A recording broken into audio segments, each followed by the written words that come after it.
ने ना बड़ी प्यारी मिसाल दे के समझाया। वो कहते हैं इस बहस को छोड़ दें कि परमिसिबल है नहीं है, आप चलें, वो कहते हैं कि make a list of things जो इमोशंस आपको लगता है कि म्यूजिक जिन इमोशंस की तरफ लेके जाता है। और मैं अपनी ऑडियंस को भी दावत दूंगा, आप ना ये पॉडकास्ट पॉज करें, पेपर पेंसिल पकड़ें और ना एक लिस्ट बनाएं, पॉजिटिव या नेगेटिव, जो भी इमोशंस आपको लगता है कि म्यूजिक से आते हैं, जौन सा जॉनरा भी आप सुनते हैं, और फिर आप खुद डिफाइन करें अनबायस होके कि इन इमोशंस में नेगेटिविटी ज़्यादा है या पॉजिटिविटी ज़्यादा है। यानी कि अगर मैंने अपने पास एक लिस्ट बनाई हुई है बड़ा अनबायस्ड होके, म्यूज़िक से लस्ट आता है, वॉयलेंस आता है, फॉल्स इमोशंस आते हैं। और ये फॉल्स इमोशंस पे मुझे एक अपना पर्सनल वाक़या याद है।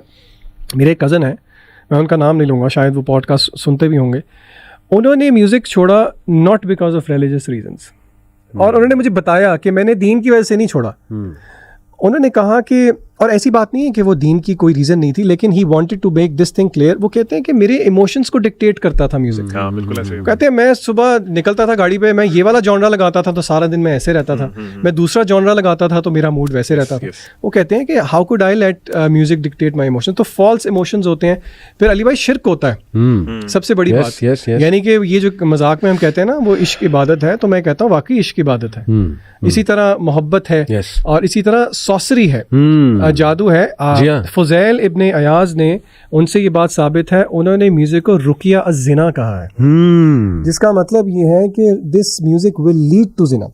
और इब्ने कय्यम कहते हैं कि एक इंसान को इस बहस में अगर वो नहीं जा रहा कि ये हराम है या नहीं है, वो यही देख ले कि आपको म्यूजिक किस तरफ लेके जाता है।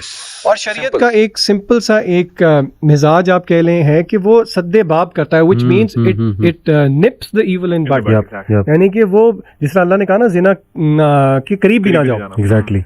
तो इसीलिए वो कहते हैं कि आप ये बात समझें और फिर आप डिसाइड करें कौन कहता है कि, यानी कि किसके इमोशंस लव के फ्लेयर नहीं होते। मुझे बताएं, किसी को मोहब्बत नहीं भी हुई होगी ना, उसका लव सॉन्ग सुनने के कहेगा यार मुझे भी मोहब्बत होना शुरू हो गई, उसे मिसिंग वाली फीलिंग है कि पता नहीं मैं क्यों नहीं कर रहा, बाकी सब लोग। और इस्लाम के शार का मजाक उड़ता है। जिस तरह के पॉडकास्ट से पहले मैं आपको एक मिसाल भी दे रहा हूं, मिसालें मेरे ख्याल से आप ही देंगे। वो मैं रखता हूं आप लोगों के सामने इंशाल्लाह। अली भाई, आप ये देखें, जिस तरह जिशान भाई बता रहे थे कि music is directly linked to the जिना, फॉर्निकेशन। आपको म्यूजिक उस तरफ लेके जाता है। आप लिरिक्स को देखें, अभी तो हम म्यूजिक की बात कर रहे हैं, उसमें सॉन्ग्स अंडरस्टैंडेबल बात है कि वो अंदर ही शामिल है, और हम उन्हीं की बात कर रहे हैं। वरना कुछ लोग कहते हैं नहीं, ये जो रेस्टोरेंट्स में प्ले हो रहा था बैकग्राउंड म्यूजिक, उसका क्या मसला है आपको? तो वो सब कुछ शामिल है इसमें, हम बात कर रहे हैं।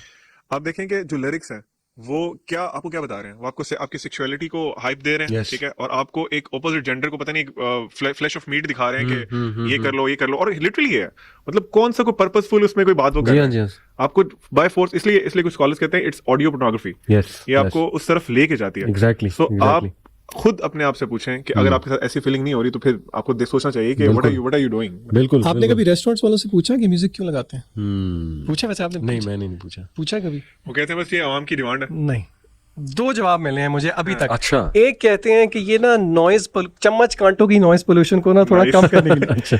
लेकिन दूसरा, अभी रिसेंटली हमारे कराची ट्रिप में ऐसे हुआ, मैंने मैनेजर को बुलाया तो उन्होंने कहा कि sir this is part of our ambience. अच्छा, अब यहाँ पे सोचने वाली बात ये है, if this is part of your ambience, आप नेशनल एंथम क्यों नहीं लगाते?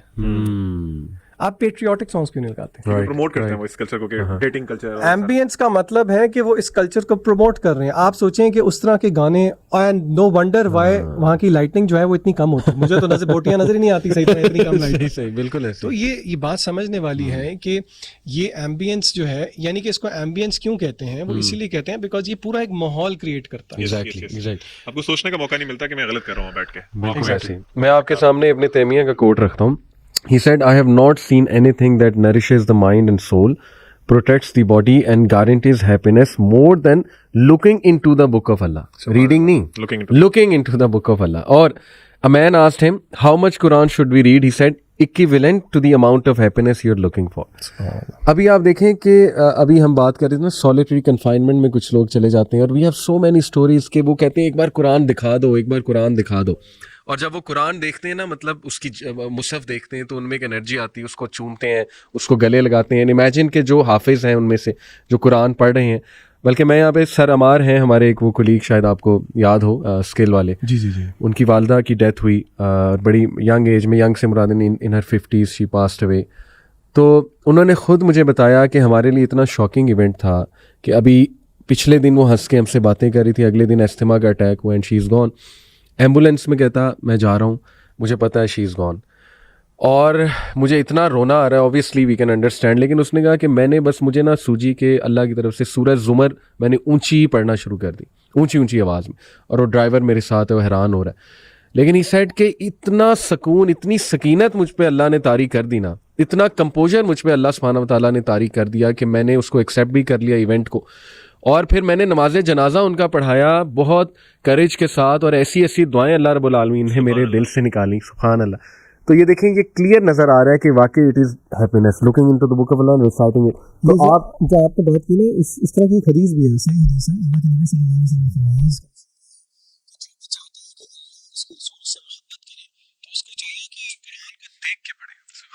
और अली भाई आई थिंक हमें ये मौका जो है ना यूज़ करना चाहिए पैलेस्टाइन की एग्जांपल देते हुए। आपको पता है ना, ये सारी जो वॉर चल रही है इस वक्त गाज़ा के अंदर, बहुत सारे नॉन मुस्लिम्स जो हैं उन्होंने इस्लाम कबूल किया है। क्यों कबूल किया है? वो देखते हैं मुसलमान शदीद फिजिकल तकलीफ में हैं, रूहानी तकलीफ में हैं, and the only refuge they have is the Quran.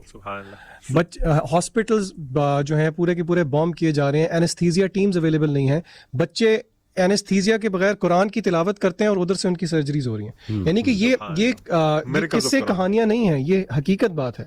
और नॉन मुस्लिम्स कहते हैं कि कैसे एक बंदा इतना रेजिलिएंट हो सकता है, this led them to Islam. तो ये देखें, ये यानी कि कुरान मजीद की जो इंट्रिंसिक पावर है वो उसकी डायमेंशंस बहुत मुख्तलिफ हैं, लेकिन वही वाली बात कि अल्लाह ताला तौफीक दे कभी इंसान को वो अपने ऊपर एक्सपीरियंस करने के लिए। क्योंकि कुरान आपको पर्पस देता, किसी भी परेशानी में, किसी भी बुरे हाल में आपको कुरान दिलासा देता है, आपको हौसला देता है।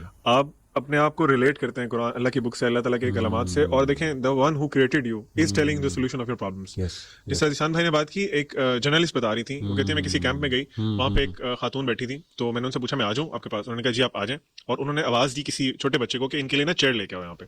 तो शी वाज जस्ट अमेज्ड कि इवन इन दैट सिनेरियो भी उनको ये आदाब हैं इन मुसलमानों को कि गेस्ट को कैसे हैंडल करना। कहती है मुझे, कहती मैं आपको अपने 3 बच्चों से मिलवाऊं? तो मैंने कहा कहती मैंने इमेजिन किया कोई बच्चे जो यहाँ पे कपड़े वगैरह फटे कोई आ जाएगा। कहती उसने मुझे 3 पिक्चर्स निकाल के दिखाई। कहते हैं ये इब्राहिम है, ये यूसुफ है, ये मूसा है, ये तीनों शहीद हो गए। और वो कह रही थी बट अल्हम्दुलिल्लाह मैं बहुत खुश हूँ कि वो अल्लाह के पास चले गए, वो कामयाब हो गए। वो कहती है आई वाज सो अमेज्ड, मैं इतनी हैरान हुई कि आई स्टार्टेड लर्निंग अबाउट इस्लाम, और कुछ दिन के बाद आई एक्सेप्टेड इस्लाम। और मेरे पे उनके अल्फाज हैं, वो कहती है मेरे पे ऐसे हुआ जैसे किसी ने ना मुझे वाटरफॉल ऑफ पीस में बिठा दिया है कि मेरी जिंदगी में इतना बड़ा चेंज आया एंड से बिग ब्लेसिंग। तो कुरान के बगैर ये आपको नहीं मिल सकता। और कितनी स्टोरीज हैं कि सॉलिटरी कन्फाइनमेंट में कुछ लोग थे और अमेरिकन उनको देख के परेशान हो गए कि how are they being sane. यानी वो चीज़ तो इंसेन कर देती है। 6 दिन 7 दिन वहाँ पे मोर देन इनफ है किसी को to drive them mad. But Muslims यानी कितने सोल्जर्स ने इस्लाम कबूल किया इस चीज को देख के कि व्हाट्स ड्राइविंग देम, यानी they are sane as well as ये खा रहे हैं, ये सही से आपस में बातें कर